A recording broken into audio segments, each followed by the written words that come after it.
I am the affair baby. That's right, the living, breathing reminder of every scandalous headline and whispered judgment. My mother? The infamous homewrecker everyone loves to hate. Because of the circumstances of my birth, my story will always be seen as inseparable with the story of my parents. My mother's father abandoned her and divorced my grandmother for another woman, leaving a trail of resentment in his wake.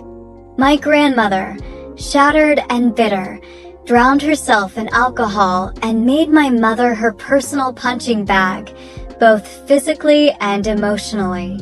At this time of darkness, she crossed paths with my father, the CEO of a prominent corporation. The story goes that my dad was looking for romantic fun elsewhere and subconsciously, probably emotional value as well. After a bond created and moments of love and passion, my mom became the clingy thorn he couldn't shake off. Back then, my teenaged mom was young and beautiful, hard for any man to resist. My dad thought he had it all figured out. Spend some money to keep a mistress, no big deal. But how can you use paper to wrap and hide fire? My mother got pregnant. It was then my father admitted his marital status and true colors, believing that she will stick with him regardless at this point, which he was right, just not the way he'd like.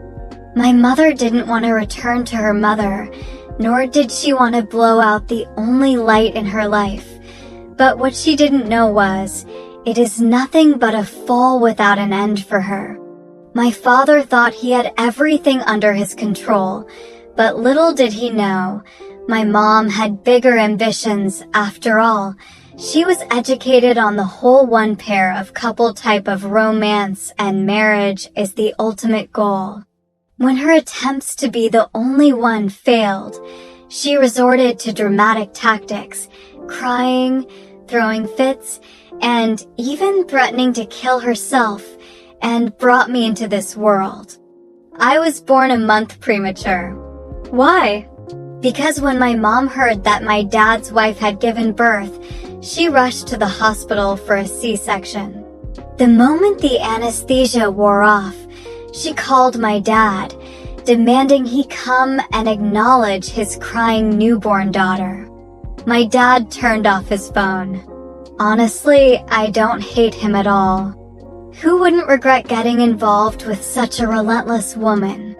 Anyone in his shoes would wish they could rewind time and put their pants back on.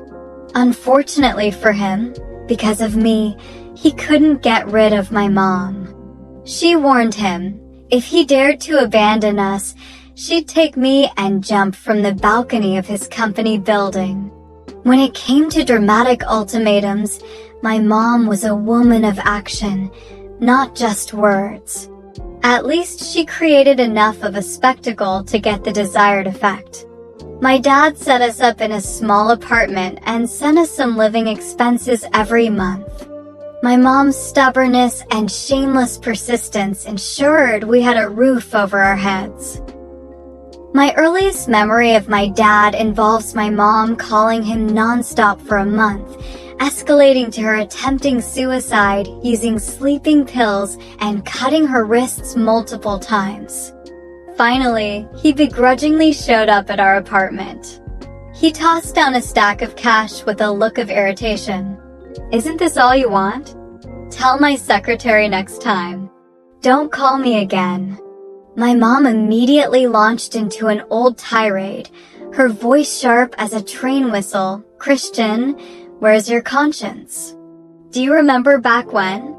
My dad, long immune to her complaints, pinched the bridge of his nose in frustration. It's Bella's birthday today. I have to go. Bella Baldwin, was the daughter he had with his wife. She and I were born on the same day in the same year. The perfect child in the perfect family, while I was just an unwelcome reminder of his mistakes. My mother dragged me forward, holding me up like a trophy. And what about her? She's your daughter too. Or have you forgotten? His face darkened as he turned toward the door. But my mother wasn't done. She clung to his leg, wailing about betrayal and abandonment, tears and snot staining his tailored pants. Her sobs echoed in the cramped apartment, a painful soundtrack to their endless battles. No one paid attention to me, the prop in their endless drama. I walked over to the coffee table, looked at the stack of money, and asked my dad, "Are you very rich?" He hesitated before awkwardly nodding. I picked up the money, struggling to lift it, and held it out to him. "I don't eat much, so I don't need this much money. Can you stay with me for a few minutes instead?" I saw the surprise and shock in his eyes. After a brief pause, he stiffly sat down on the sofa.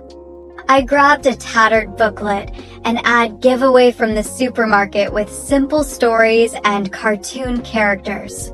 Climbing onto the sofa, I sat beside him and placed the book in his hands. Without a hint of flattery, I asked naturally, like any child craving their father's attention, "Can you read me a story?" And so he did. Awkwardly, mechanically, he read a short passage. I listened carefully, gradually leaning against his arm. When he was about to leave, I stopped him. Taking a small, smudged birthday cake from the table, I solemnly handed it to him. It took him a moment to realize. "Today's your birthday too?" I nodded shyly. For once, he looked a bit uncomfortable, rubbing his hands together. "I came in a rush and didn't bring you anything." I beamed and raised the booklet in my hand. I already got the best birthday present. The next day, I received a doll taller than me. I was 5 years old that year.